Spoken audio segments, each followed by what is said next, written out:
Bismillahirrahmanirrahim. Assalamualaikum warahmatullahi wabarakatuh. Amin ya rabbal alamin. Pertama-tama yang sangat saya hormati dan saya cintai karena Allah Subhanahu wa taala, segenap keluarga besar dan pengurus dari Majelis Taklim Insan Kamil yang semoga Bunda semuanya senantiasa dalam limpah curah rahmat, ampunan, hidayah, berkah serta ridho dari Allah Subhanahu wa taala. Wabil khusus kepada Umi Laila, salam untuk Ustadz. Saya follower beliau, Umi. Alhamdulillah bisa jumpa sama beliau. Qadarullah belum bisa jumpa dengan Ustadz Tantan. Semoga Allah senantiasa menjaga Umi serta dengan keluarga dalam limpah curah rahmat, ampunan, hidayah, berkah serta ridha dari Allah Subhanahu wa taala. Para ayah bunda sekalian yang sudah hadir di masjid yang insya Allah penuh dengan keberkahan dari Allah Subhanahu wa taala ini, yang juga bunda beserta dengan ayah dan keluarga dalam limpah curah rahmat, ampunan, hidayah, berkah serta ridho dari Allah Subhanahu wa taala. Bismillahirrahmanirrahim. Subhanallah wa bihamdi, subhanallahil azim, adada khalqihi wa ridho nafsihi wa zinata arshihi wa midada kalimatihi. Asyhadu an la ilaha illallah wa asyhadu anna Muhammadar Rasulullah. Allahumma salli ala Sayyidina Muhammad. Assalamu alayka ya Rasulullah sallallahu alaihi wasallam wa ala alihi wa ashabihi wa man tabi'ahum bi ihsan ila yaumiddin. Rabbi a'udzubika min hamazati syayatin wa a'udzubika rabbi ayahdurun. Subhanaka la ilma lana illa ma 'allamtana innaka antal alimul hakim. Sadaqallahul azim wa sadaqa Rasulullahi sallallahu alaihi wasallam. Alhamdulillah, alhamdulillah, alhamdulillah, puji syukur kehadirat Allah Subhanahu wa taala. Pagi hari ini dengan izin Allah, dengan taufik dan hidayah dari Allah Subhanahu wa taala, Allah izinkan kita para bunda dan para ayahanda sekalian untuk berkumpul bermajelis di tempat yang insya Allah penuh dengan keberkahan dari Allah Subhanahu wa taala, untuk sama-sama kita menikmati setiap hidangan hidayah dari Allah Subhanahu wa taala yang Allah turunkan di tempat yang penuh dengan keberkahan ini, agar hidup kita bisa menjadi insan-insan yang lebih baik lagi dari diri kita yang sebelumnya. Karena kita sedang tidak berlomba dengan siapapun bunda, kecuali kita berlomba dan melawan diri kita sebagai ujian terdekat dalam menjalani kehidupan kita yang sebentar ini. Salawat dan salam semoga terlimpah curah kepada Rasulullah Muhammad sallallahu alaihi wasallam, sosok yang sangat luar biasa, menginginkan keselamatan bagi kita semuanya. Semoga kerinduan dari Nabi sallallahu alaihi wasallam dan kesempurnaan dari cinta Nabi sallallahu alaihi wasallam bisa berbalaskan pula dengan kesempurnaan kita dalam mengikhtiarkan diri untuk menjadi hamba-hamba yang dicintai oleh Allah dan Rasul-Nya, dan kelak nanti akan masuk dalam kabilah-kabilah yang dipimpin oleh Rasulullah SAW untuk masuk ke dalam surga-surganya Allah Subhanahu wa taala. Bunda semua, salam kenal. Ini pertama kali saya bisa silaturahmi di Masjid Al-Jabar. Saya Ridho Febri bunda, saya tinggal di Cileunyi di Komplek Bumi Panyawangan. Alhamdulillah bisa hadir bersama dengan mama saya, dengan istri saya dan dengan juga adik saya dan putri saya tercinta. Alhamdulillah ini nikmat dan rezeki besar buat saya bisa hadir di antara orang-orang yang salih dan salihah. Dan dalam husnuzon saya bunda, pagi hari ini saya sedang menatap wajah-wajah indah ahli surganya Allah Subhanahu wa taala. Semoga ini bisa menjadi kebaikan yang terus kita jaga sampai kita bisa berkumpul bersama dengan Rasulullah SAW di dalam surganya Allah Subhanahu wa taala. Para ayahanda dan bunda semuanya juga semoga sehat, panjang umur dalam kebermanfaatan, dan insya Allah Allah kumpulkan kita kembali di dalam surganya Allah Subhanahu wa taala. Gimana kabarnya bunda? Sehat? Alhamdulillah. Kabar hatinya gimana? Bahagia? Bahagia atau enggak? Benar. Ah? Benar. Oke. Bagaimana kabar imannya? Bagaimana kabar imannya? Baik-baik saja, semakin meningkat atau semakin turun? Meningkat, betul. Coba kita cek, kemarin Ramadan, dalam 1 bulan berapa kali menghatamkan Quran? Ada yang 1 kali? Ada yang 2 kali? Ada yang 4 kali? Ya, Masya Allah. Saya mau tanya, Syawal sudah lewat, 1 bulan Syawal berlalu, masihkah menghatamkan 4 kali Qurannya? Berarti bermasalah imannya, Bunda. Sederhana kan sebetulnya? Berarti imannya turun. Karena Syawal itu seharusnya meningkat, Bunda. Apa yang ditingkatkan? Amal soleh dan kedekatan kita kepada Allah. Kenapa? Rata-rata orang begitu masuk di bulan Syawal dan bulan-bulan selanjutnya, imannya menurun. Jawabannya sederhana, Bunda. Kenapa? Karena nggak punya kurikulum dalam menjalankan ibadah selama Ramadan, sehingga dia tidak bisa meramadankan hari-hari dan bulan-bulan selama 11 bulan ke depannya. Akhirnya apa? Imannya bukan menanjak, tapi landai menurun. Dan itu yang terjadi dalam diri kita, Bunda. Kenapa? Begini, Bunda. Saya pengen, karena temanya tentang kita punya kendala, Allah punya kendali, ya. Saya mau mengaitkan dulu dengan satu hadiah besar dari Allah Subhanahu wa taala yang namanya surga. Apa sih syarat masuknya kita ke dalam surganya Allah Subhanahu wa taala? Yuk kita buka Quran surat kedua, ayatnya ayat ke-25. Allah berfirman, "Wa basyiril ladzina amanu wa amilus shalihat." Kata Allah, syarat masuk ke surga itu pertama punya bekal iman, yang kedua punya bekal amal soleh. Kata Allah, Bunda. Ini ayat pertama yang membahas tentang surga. Kata Allah, wa basyiril ladzina amanu wa amilus shalihat. Orang-orang yang beriman dan mereka fokus dan sibuknya memperbanyak amal solehnya, memperbaiki kedekatannya kepada Allah Subhanahu wa taala, maka mereka-mereka lah yang akan diizinkan oleh Allah untuk masuk ke dalam surganya Allah, yang di bawahnya mengalir sungai-sungai. Bunda, siapa sih yang nggak pengen masuk surga? Ada nggak ngacung? Yang nggak pengen masuk surga, kok ada yang ngacung? Heran saya. Kan pertanyaan saya, Bunda, siapa sih yang nggak mau masuk surga? Ngacung, masih ada yang ngacung? Gak fokus ya? Kalau ngaji di sini bukan dapat konsumsi, Bunda, dapatnya ilmu. Iya. Jadi kita harus bawa bekal dari rumah. Nah, saya mau tanya, Bunda, siapa di sini yang pingin masuk ke surganya Allah? Angkat tangan. Oke, kita semua pasti pengen masuk surga ya Pak ya? Iya kan Bunda? Kita semua pengen masuk surga. Nah sekarang pertanyaannya, bekal kita sudah cukup belum? Belum. Maka kita tanya sama Allah, bagaimana cara kita memperbanyak bekal amal soleh sehingga Allah mudahkan diri kita masuk ke dalam surganya Allah Subhanahu wa taala. Yuk kita buka Quran yang pertama, Quran surat kedua ayat 214. Apa kata Allah Subhanahu wa taala? Am hasibtum an tadkhulul jannah.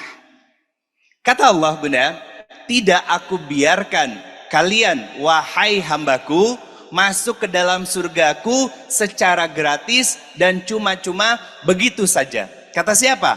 Kata Allah Subhanahu wa taala, sebelum kalian aku berikan yang namanya ujian atau masalah.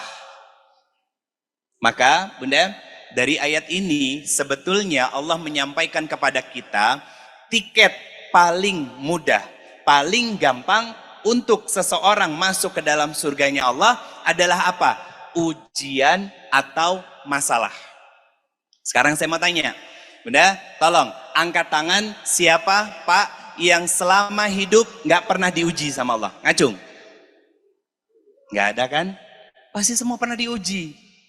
Ujian itu keniscayaan, Bunda. Ada beberapa dalil, diantaranya Quran surat kedua ayat 155, Quran surat kedua 9 ayat 2 dan ayat ketiga, dan Quran surat ke-67 ayat kedua. Itu diantara dalil-dalil dari Allah Subhanahu wa taala bahwa manusia pasti diuji. selama dia hidup. Nah sekarang saya mau tanya, Bunda, tolong angkat tangan siapa yang selama hidup nggak pernah disakitin orang lain. Ngacung. Nggak pernah disakitin orang lain. Ngacung. Ada nggak? Nggak ada. Karena pasti kita semuanya pernah disakitin sama orang lain. Apalagi sama suami. Hampir setiap hari. Sekarang saya mau tanya lagi Bunda. Tolong angkat tangan, ngacung, siapa di sini yang selama hidup nggak pernah menyakiti orang lain? Karena kita nggak ada yang maksum Bunda. Kalimat aktif dan pasif, ya, disakiti dan atau menyakiti. Bunda, ini yang akan kita bahas nanti. Menjadi sebuah ujian dalam hidup kita. Yang paling dekat adalah disakiti oleh orang lain, dikhianati, dilukai, dikecewakan, ya kan? Dan lain sebagainya. Atau mungkin kita pernah menyakiti, melukai, mengkhianati orang lain dan lain sebagainya. Cuman kata Allah, ujian dan masalah yang aku hadirkan dalam kehidupan kalian itu adalah tiket terdekat untuk kalian masuk ke dalam surganya aku. Kata siapa? Kata Allah Subhanahu wa taala. Artinya Bunda, jangan pernah mengeluh kepada Allah yang memberikan ujian dalam hidup kita. Ya Allah, kenapa saya diuji? Kalau seandainya ya kita bisa bincang langsung sama Allah seperti Nabi Musa alaihissalam yang bincang langsung dengan Allah Subhanahu wa taala, maka Allah akan mengatakan, kamu pasti diuji selama kamu hidup. Bahkan Bunda, saat di dalam kubur kita pun masih banyak ujiannya, masih banyak masalahnya, ya kan? Apa? Proses pertanggungjawaban dari pertanyaan yang dihadirkan oleh malaikat-malaikat Allah terhadap diri kita. Dan itu menggambarkan kualitas dari kehidupan kita sebagai seorang hamba ketika hidup di atas muka bumi sebelum Allah turunkan ke dalam bumi.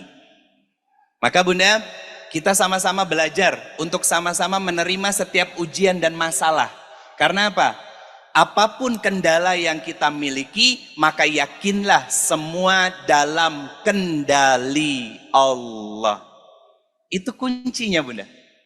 Bahwa apapun masalah, apapun kendala yang terjadi dalam hidup kita Pak, yakinlah bahwa Allah yang memiliki semua kendali dari hidup kita. Apapun itu Bunda. Itu dulu yang harus kita bangun. Sebagai sebuah kesadaran bahwa kita adalah seorang hamba yang harus tunduk patuh dan taat dengan semua yang disyariatkan dan diperintahkan oleh Allah Subhanahu wa taala. Itu disebut dengan iman. Artinya menerima bukan hanya sekedar apa yang menjadi syariat dan aturan-aturan dari Allah, tapi yang paling penting adalah tunduk patuh dalam ketetapan-ketetapan Allah. Itu yang susah Bunda. Kenapa saya bilang susah? Begini Bunda, rata-rata ketika kita disakiti, dikhianati, ya kan? Bahkan kemarin belum lama, kalau nggak salah 2 hari yang lalu ada yang nge-DM di Instagram saya Bunda. Apa isi DM-nya? Dia cerita bahwa Ustadz, walaupun sudah berlalu 9 bulan dari kejadian suami saya berselingkuh, ya, kata seorang perempuan, dia seorang istri Bunda. Tapi sampai sekarang saya masih ngerasa sakit hati luar biasa Ustadz. Kata siapa? Kata beliau. Saya jawab apa? Saya jawab begini Bunda. Kenapa kita sakit hati? Kenapa kita kecewa? Pertama, karena besar ekspektasi kita terhadap pasangan. Makanya Allah kecewakan kita Bunda. Allah maha cemburu. Sehingga perhatian kita, hati kita penuh dengan siapa? Dengan suami. Akhirnya Allah cemburu, Allah hadirkan ujian lewat suami kita. Nah, yang kedua, kenapa kita sakit hati, kenapa kita kecewa, dan kenapa kita terluka begitu dalam? Saya jawab Bunda, karena kita merasa memiliki, padahal hidup kita semuanya hanya dititipi. Oleh siapa? Allah. Saya tahu Bunda, yang namanya ujian itu tidak mudah. Ya kan? Harus dijalani semuanya Pak. Dengan apa? Dengan kesabaran. Dengan kesungguhan hati kita untuk mendekatkan diri kita kepada Allah. Kalau saja, Bunda, saya mau tanya, sabar itu gampang apa susah? Kenapa Pak? Susah apa gampang? Susah-susah gampang. Bunda, Bapak, sabar itu susah. Karena Allah tahu bahwa sabar itu susah, makanya penghormatan yang diberikan oleh Allah kepada hamba-hambanya yang sudah bersabar dalam menjalani kehidupannya, Allah hadirkan sebuah pintu surga yang namanya pintu sabar. Jadi hadiahnya bukan bukan sepeda, Bunda, bukan door prize kulkas, bukan. Bukan hadiahnya TV LED 24 inch, bukan Bunda. Hadiahnya adalah surganya Allah yang kita boleh masuk dari pintu yang namanya pintu sabar. Nah, artinya ujian atau kendala yang Allah hadirkan dalam kehidupan kita itu bukan untuk merendahkan kita, bukan untuk menghina kita. Allah melakukan itu bukan untuk itu, Bunda. Allah berfirman di Quran surat kedua ayat 155, kata Allah, wabasyiris sabirin, berikan kabar yang menyenangkan dan membahagiakan buat mereka-mereka yang sabar ketika diuji olehku. Berarti ujian itu akan menghadirkan kesenangan dan kebahagiaan. Harusnya begitu. Jadi kalau diuji itu harusnya senang, Bunda. Diuji sama Allah harusnya bahagia. Kenapa? Karena Allah saat menguji kita, karena pingin kita diizinkan oleh Allah, dipersilahkan oleh Allah untuk masuk ke dalam surganya nanti. Asalkan kita bisa sabar, kata Allah. Selain itu, yang kedua Bunda, kenapa kita harus bahagia dan senang ketika diuji atau diberikan masalah oleh Allah Subhanahu wa taala? Karena kata Nabi SAW, ketika Allah mencintai seorang hamba, maka hamba tersebut pasti akan diuji oleh Allah Subhanahu wa taala. Ini kan hiburan dari Allah, Bunda. Bunda duduk ke sini, Bapak duduk di majelis ilmu juga dengan berbagai macam ujian, masalah dan lain sebagainya. Ngelihat flyer di media sosialnya Insan Kamil, Majelis Talim Insan Kamil, ya kan? Terus ketemu tema manusia punya kendala, Allah punya kendali. Datang ke sini dengan hati yang berat, dengan pikiran yang penuh, dengan bahu yang sedang berat bebannya dan lain sebagainya, dengan ujian yang berbagai macam. Allah menyampaikan, Bunda, bahwa ujian yang aku hadirkan dalam kehidupan kalian, kata Allah Subhanahu wa taala, maka seharusnya menghadirkan kesenangan dan kebahagiaan dalam diri kalian. Kenapa? Apapun ujiannya, Bunda, ya. Ujiannya itu apapun, bisa datang dari pasangan kita, Pak, dari istri kita, dari suami kita, Bunda, dari anak-anak kita, kemudian dari siapa lagi? Dari orang tua, dari mertua, dari ipar kita, dari adik dan kakak kita, dari tetangga kita, dari pekerjaan kita, dan lain sebagainya. Itu ujian-ujian yang Allah hadirkan dalam kehidupan kita. Kata Allah, maka senangkan dulu hati kalian. Bahagia dululah kalian, gembira dulu dengan ujian yang aku hadirkan itu. Karena apa? Kalau aku berikan ujian dalam hidupmu, artinya aku mencintaimu sebagai hambaku. Kata Allah begitu. Kan dapat cinta, senang, Bu. Iya kan? Walaupun sebetulnya, mohon maaf, masalahnya belum selesai. Iya kan? Datang ke sini karena mungkin kemarin lagi ribut sama suami, atau datang ke sini tadi pagi lagi bermasalah sama suami. Suami terpaksa nganter. Ketika sudah sampai di sini, suami cuma di mobil atau lagi duduk-duduk di teras dan lain sebagainya. Bunda duduk ke sini, Allah hadirkan ketenangan, itu sudah bentuk cinta dari Allah Subhanahu wa taala. Karena apa? Karena kita berusaha untuk bergembira, menyambut dan menerima setiap ujian dan masalah yang Allah hadirkan dalam kehidupan kita. Apapun bentuk masalahnya. Kalau para istri, biasanya ujian terdekat itu adalah suami. Maaf, kadang menyebalkan, ya Bunda. Kadang kaku siga kanebo garing, ya. Kemudian para suami, apa ujiannya? Ujian suami adalah istri yang cerewet, bawel. Itu ujian para suami, Bunda. Pak, tapi saya pengen berwasiat gini, Pak. Harusnya kita bahagia dan bangga ketika kita tahu bahwa istri kita cerewet. Kenapa bahagia dan bangga? Karena ketika seorang istri itu cerewet, bawel, Pak, berarti dia waras, sehat secara mental. Kalau seorang istri sehat, waras secara mental, bahagia, kecenderungan untuk ngomongnya itu besar. Yang bahaya Pak, kalau tiba-tiba istri kita itu jadi diam. Sebetulnya istri diam bukan karena dia pendiam, tapi bisa jadi ada luka yang terpendam dan sebabnya itu adalah kita para suami Pak. Jangan juga ditanya, ibu kunaon? Horor itu Pak. Kalau tahu istri lagi diam, jangan ditanya ada apa, karena pasti jawabnya nggak apa-apa. Nggak apa-apanya seorang istri yang sedang diam, itu artinya sedang ada apa-apa dalam hidup dia. Gampang kok Pak, buat nyenangin istri itu. Kalau istri lagi ngambek, lagi diam, ya nggak usah ditanya, ajak jajan keluar, selesai. Ya kan Bunda? Karena istri itu ngomel, ngemol, sama ngemil Pak. Kasih 3 hal ini aja. Kasih ruang, ya nggak Bunda? Betul nggak? Ngemol, ngomel, ngemil. Betul nggak? Kasih 3 ruang ini buat seorang istri Pak. Saya yakin dia bahagia. Ciri istri yang bahagia, tubuhnya membesar. Karena dia bahagia Pak. Karena dia bahagia makanya senangnya ngemil. Nah Bu, ujian bagi seorang istri apa? Suami yang cuek. Kebanyakan yang saya dapati di luar, suami yang cuek, suami yang kaku, ya kan? Suami yang ketika diajak diskusi dan ngobrol nggak seaktif seperti kebanyakan orang yang di luar. Saya mau ngambil pelajaran dari sebuah film nih Bu. Ibu, Bunda, ada yang sudah hatam film Queen of Tears? Yang nggak tahu diem, nggak apa-apa. Yang sudah hatam, sudah menamatkan 16 episode. Ada yang sudah hatam, sudah menyelesaikan filmnya? Oh kalau enggak, bagus. Saya nggak lanjutkan kalau gitu. Kalau saya nggak akan lanjutkan. Kenapa? Nggak bakalan nyambung nantinya. Kalau gitu saya ambil pelajaran yang lain saja. Ya, begini Bunda. Sebenarnya ada pelajaran bagus dari film itu. Saya nonton bukan penikmat film drakor, bukan. Karena film drakor itu alur ceritanya rata-rata sama. Kalau di Indonesia filmnya kayak film di Indosiar Bunda. Ngomongin apa? Harta, tahta, kekayaan. Ya, itu masalahnya. Nah, cuman ada pelajaran yang saya ambil dari film ini. Oke, saya coba buka sedikit Bunda.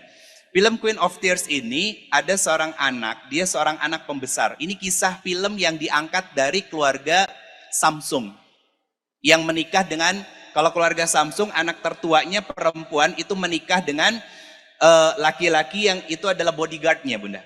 Nah, kalau di film Queen of Tears ini, itu menikah dengan karyawan di perusahaan bapaknya yang dia magang di situ. Yang ingin saya garis bawahi adalah ini perempuan namanya Hai-in di film itu. Ya, dia punya luka. Luka apa? Luka pengasuhan. Yang akhirnya sikapnya keras, cuek, semau gue, ditambah anak orang kaya. Terhadap siapa? Suaminya. Ya. Nah suaminya Masya Allah sabar karena latar belakangnya orang sederhana yang dekat dan hangat keluarganya Bunda. Sabarnya luar biasa dan berusaha untuk semengerti mungkin terhadap istrinya yang gak baik-baik aja. Kenapa ini menjadi sebuah hutang pengasuhan? Karena saat Hai-in kecil kakaknya meninggal ketika nolong Hai-in. Akhirnya Pak, ibunya bencinya luar biasa kepada Hai-in. Kenapa? Karena seharusnya kakaknya yang menjadi penerus tahta dari kerajaan bisnis besar yang dimiliki oleh bapaknya. Sampai pada akhirnya ibunya tersadar kemudian menyayangi Hai-in dan suaminya. Dan lain sebagainya. Pokoknya happy ending ya Bunda, intinya itu. Nah pelajarannya begini Bunda, kenapa suami kita sekarang cuek, keras, yang mohon maaf Bunda, kadang kalau marah ya nggak mikir kalau kita adalah perempuan yang sudah bertahun-tahun mendampinginya, ya kan? Kadang kaku dan lain sebagainya. Kebanyakan para istri di Indonesia itu hanya mengenal suaminya di detik masa akad sampai ke masa sekarang, tapi tidak pernah mempelajari bagaimana kehidupan suami kita dan pengasuhannya yang dilakukan oleh orang tuanya. Dan itulah yang mohon maaf Bunda, yang membentuk karakter suami kita sekarang. Dan itu akhirnya menjadi sebuah ujian dan masalah yang terjadi dalam rumah tangga kita.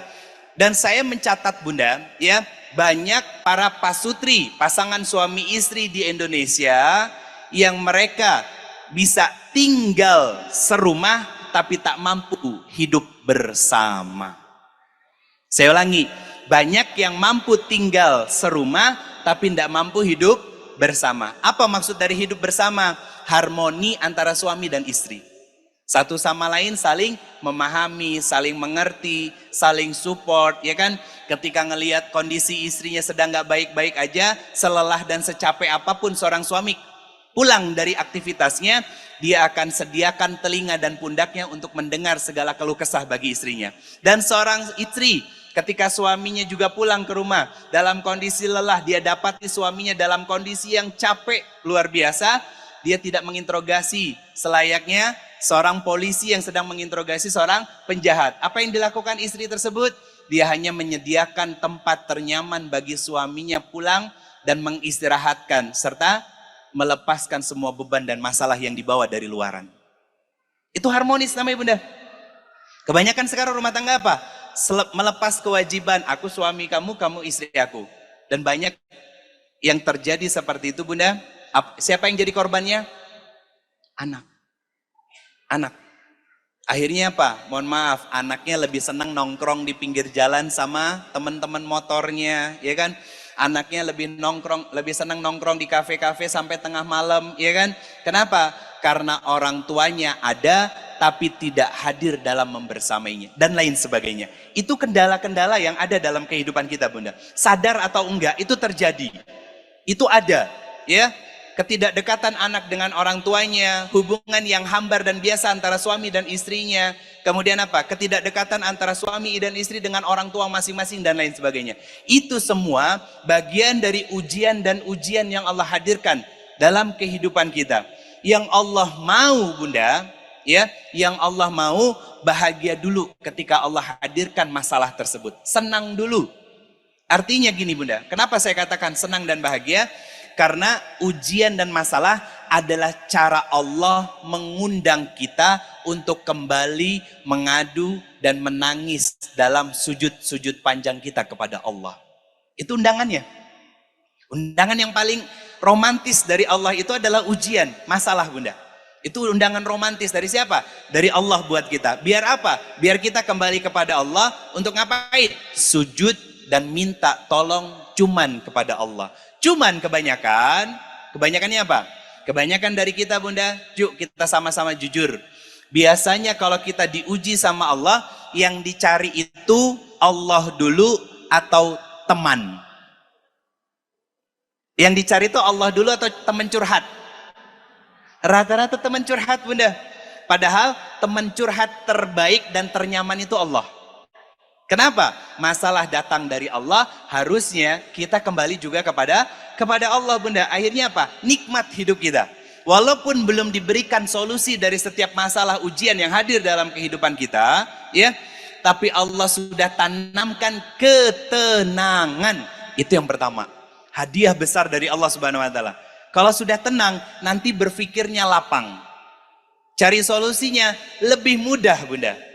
Nah, bunda, bagaimana Allah hadirkan ketenangan itu dalam kehidupan kita? Saya ingin menyampaikan pada beberapa poin. Yang pertama, ketika diuji dan Allah hadirkan masalah dalam kehidupan kita, apa sih yang harus dilakukan? Yang pertama, husnuzon atau baik sangka. Baik sangkanya kayak gimana Ustadz? Oke, contoh begini. Kalau yang menjadi ujian adalah pasangan kita, maka tanamkan di dalam hati kita, ya Allah, pasangan saya adalah amanah sekaligus ujian darimu. Kenapa begitu? Karena amanah akan melahirkan kesyukuran dan ujian sadar bahwa kita menikahi hamba Allah yang pasti punya kekurangan, seperti halnya juga kita punya kekurangan, maka akan melahirkan kesabaran dalam menjalani kehidupan rumah tangga bersama dengan pasangan kita. Jadi itu bentuk husnuzon pertama kita bunda. Apa? Pasangan kita adalah amanah dan juga ujian. Dari siapa? Dari Allah. Amanah akan melahirkan syukur. Kenapa kita harus bersyukur dengan pasangan kita? Mohon maaf bunda, lihat di luar sana masih banyak wanita-wanita yang hampir setiap malam mereka selalu berdoa dan meminta kepada Allah, ya Allah karuniakan kepada saya suami yang soleh. Dan dia adalah seorang singelillah. Dia berdoa sama Allah. Iya. Nah, apapun ujian dari suami kita, lihat dan yakinlah bahwa di luaran sana masih banyak wanita-wanita yang jauh lebih besar ujiannya menghampiri kehidupan rumah tangganya daripada ujian yang hadir dalam kehidupan kita bersama dengan pasangan kita. Itu kesyukuran, Bunda. Akhirnya apa? Kalau sudah punya cara pandang begitu, maka nanti bisa mengartikan atau menerjemahkan syukur sebagai apa? Sebagai jalan untuk mendekat kepada Allah lewat semua karunia yang Allah berikan. Itu syukur. Kalau sederhananya gini, Bunda. Syukur adalah bukan hanya berterima kasih kepada Allah, bukan. Syukur itu adalah mengkonversi, artinya merubah semua nikmat yang Allah berikan dalam hidup kita menjadi amal soleh. Bunda punya suami ya, dengan segala keunikan dan kekurangannya, amanah dari Allah. Gimana cara syukurnya? Bersabar ketika ada masalah, sujud sama Allah, semuanya jadi pahala dan amal soleh di sisi Allah. Para bapak juga, ya kan, punya seorang istri, punya anak, punya. Itu ujian dari Allah, iya. Itu amanah dari Allah, iya. Bagaimana cara bersyukurnya? Dijaga, dirawat, dan bersabar dengan segala kekurangan dan kebengkokan istrinya. Makanya mohon maaf, Bunda. Kalau saya menerjemahkan sederhana dari hadis Nabi SAW, perempuan itu, Pak, disebut sebagai manusia setengah akal. Mau salah, mau benar, perempuan itu pasti ambek dulu. Benar nggak, Bunda? Mau salah, mau benar, perempuan itu pasti ambek dulu. Nanti mikirnya belakangan. Nah, itu yang digambarkan sama Nabi SAW, bahwa perempuan itu kurang akalnya dan kurang imannya. Makanya Pak, harus sabar-sabar sama istri. Mau dia yang salah, mau dia yang benar, pasti ngambek. Dan pasti ketika mau diingatkan, akan selalu ada penyanggahan dari apa yang kita sampaikan. Makanya akhirnya apa? Buah dari syukurnya seorang suami apa? Sabar sama istrinya. Sabar dengan kebengkokannya, sabar dengan segala keunikannya dan lain sebagainya. Dan menganggap kadang sikap kekanak-kanakan seorang istri itu, kalau saya membahasakan kepada para suami, sikap kekanak-kanakan seorang istri itu anggap saja seperti adik kecilmu yang sedang merajuk. Yang namanya sama adik kan bisa sabar, Pak. Masa sama istri nggak bisa sabar? Dan saya kadang sedihnya begini, Bunda. Ada orang-orang para suami yang bisa sabar dengan putrinya, anak perempuannya, tapi nggak cukup sabar sama istrinya. Kebalik. Kenapa saya bilang kebalik? Karena sebelum ada putrinya, sudah lebih dulu ada istrinya. Dan nanti ketika putrinya bertemu dengan takdir-takdirnya, maka dia kembali bersama dengan istrinya. Seharusnya dia bisa jauh lebih sabar kepada istrinya dengan cara belajar bersabar terhadap putri yang sangat dicintainya. Jadi kalau kita, Pak, sebagai seorang ayah, sebagai seorang suami, punya anak perempuan, Allah sedang mengajarkan kepada kita tentang nilai-nilai apa? Kesabaran. Bahwa seorang ayah rata-rata itu cukup sangat sabar terhadap putrinya. Jarang dibentak. Bahkan putrinya tercinta salah, ya kan, ngambek. Bapaknya yang minta maaf. Bukankah itu gambaran kecil dari seorang istri? Iya kan? Karena rata-rata seperti itu. Harusnya seorang suami jauh lebih sabar terhadap istrinya, sehingga dia bisa bersikap baik juga kepada putrinya. Itu pelajaran sebetulnya, Bunda, dari nilai syukur. Kemudian apa? Menganggap bahwa pasangan kita pun sebagai ujian dari Allah Subhanahu wa Ta'ala. Apa yang dihadirkan oleh Allah Subhanahu wa Ta'ala dari ujian? Sabar. Sabar terhadap apa? Kekurangan dan keterbatasan pasangan kita, sebagaimana kita pun punya kekurangan dan keterbatasan. Bagaimana bentuk husnuzon yang lainnya? Selain bahwa semua hidup kita adalah amanah dan ujian dari Allah. Kedua, Bunda, semua masalah yang terjadi dalam hidup kita terjadi dengan izin Allah. Itu husnuzon namanya. Kalau sudah punya pikiran seperti itu, tenang, Bunda. Apapun itu. Contoh, mohon maaf, Bunda. Bunda lagi jalan tiba-tiba ketusuk duri, ya. Ketusuk duri itu cara Allah menggugurkan dosa kecil dari rasa sakit dari tusukan duri yang nusuk kaki kita. Sakit gigi, kenapa Allah hadirkan sakit gigi? Ya kan? Padahal kita rajin sikat gigi, rajin scaling ke dokter dan lain sebagainya, bisa jadi ada dosa-dosa yang tidak bisa diampuni dari mulut kita hanya dari pahala sholat, apalagi tilawah Quran, sedekah dan lain sebagainya. Makanya Allah kasih hadiah kecil sakit gigi. Sakit kepala, Bunda. Kenapa sakit kepala? Mohon maaf, kadang kepala kita dipakai buat mikir buruk sangka kepada orang lain. Makanya Allah hadirkan sakit kepala. Biar apa? Biar dosa-dosa dari buruk sangka itu Allah gugurkan. Dan lain sebagainya, Bunda. Yang kedua apa tadi? Semua masalah dan ujian terjadi dengan izin Allah. Tenang, nyaman hidup kita, Bunda. Kenapa demikian? Yuk kita buka Quran surat ke-57.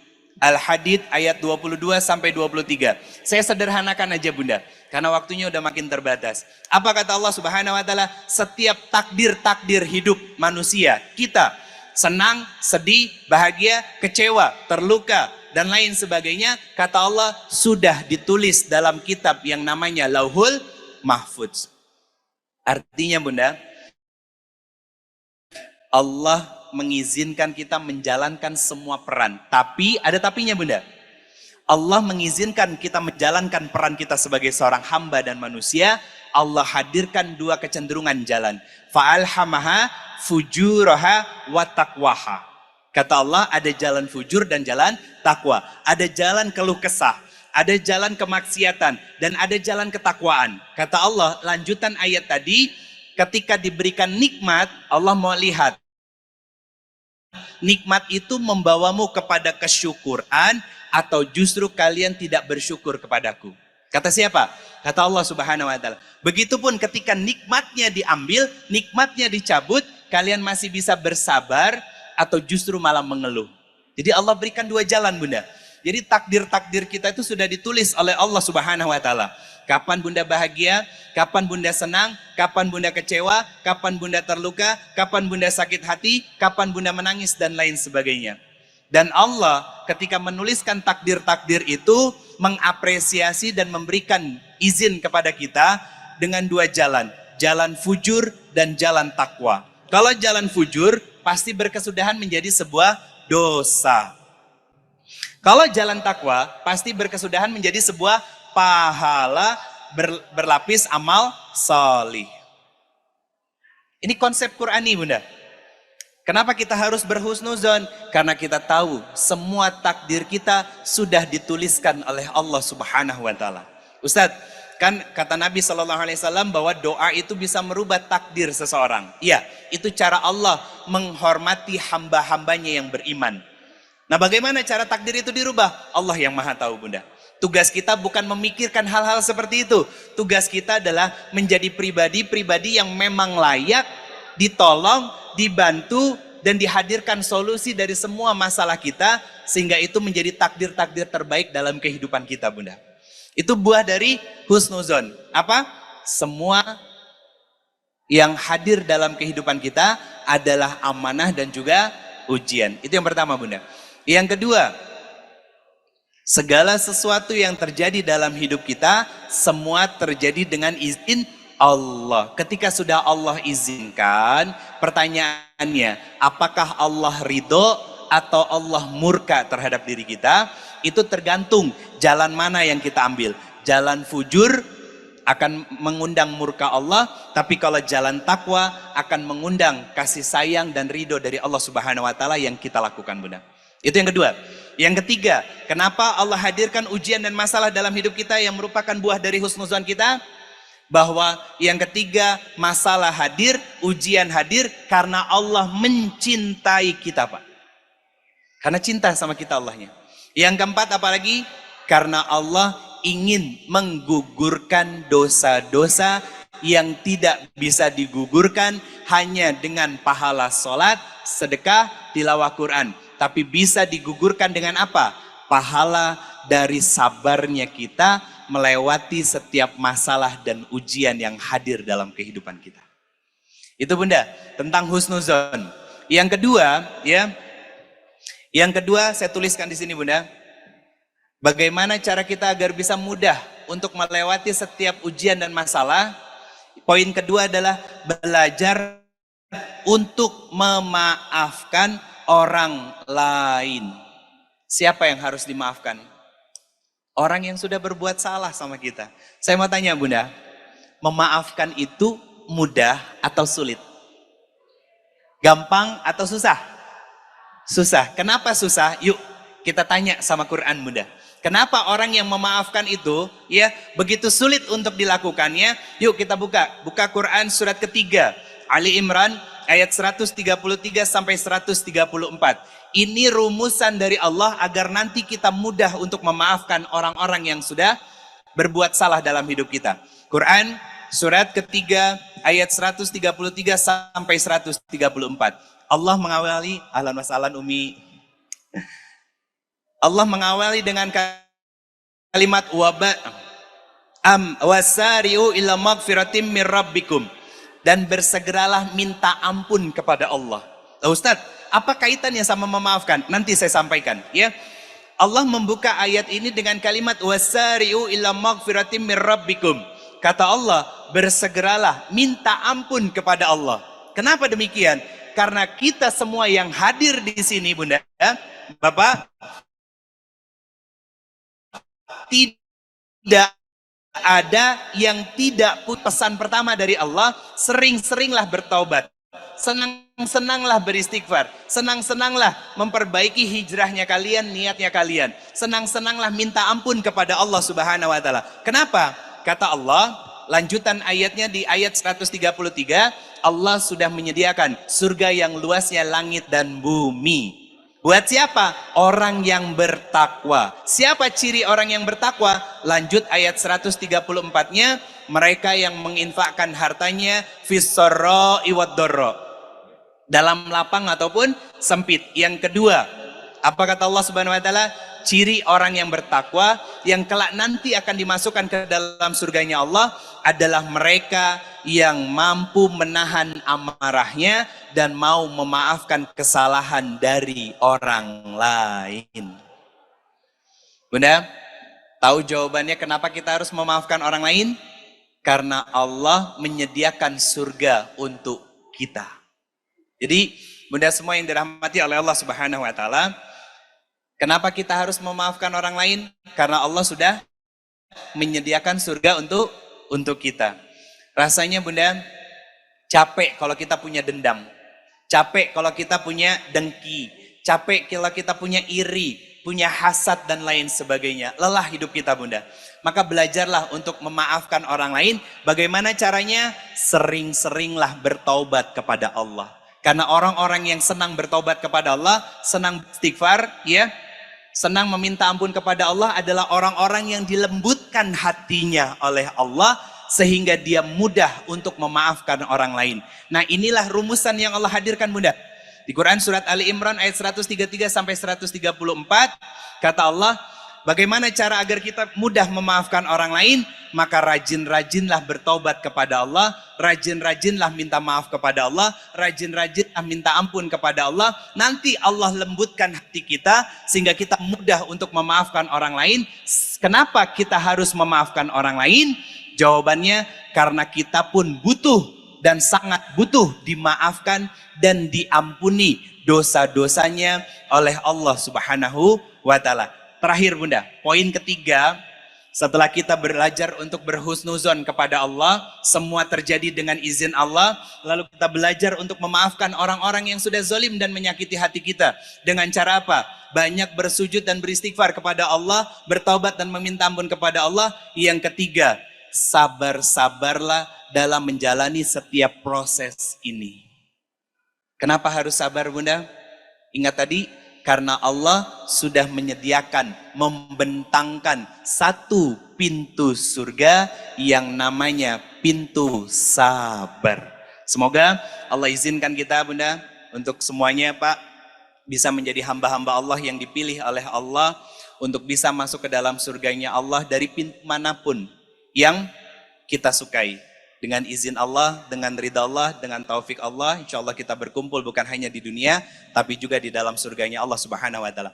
Jazakumullah khairan katsir Bunda. Itu yang bisa saya sampaikan tentang kita punya kendala, Allah yang punya kendali. Semoga bisa menjadi pelajaran untuk saya secara pribadi dan kita semuanya. Alafu minkum hadanallahu wa ikum ajmain.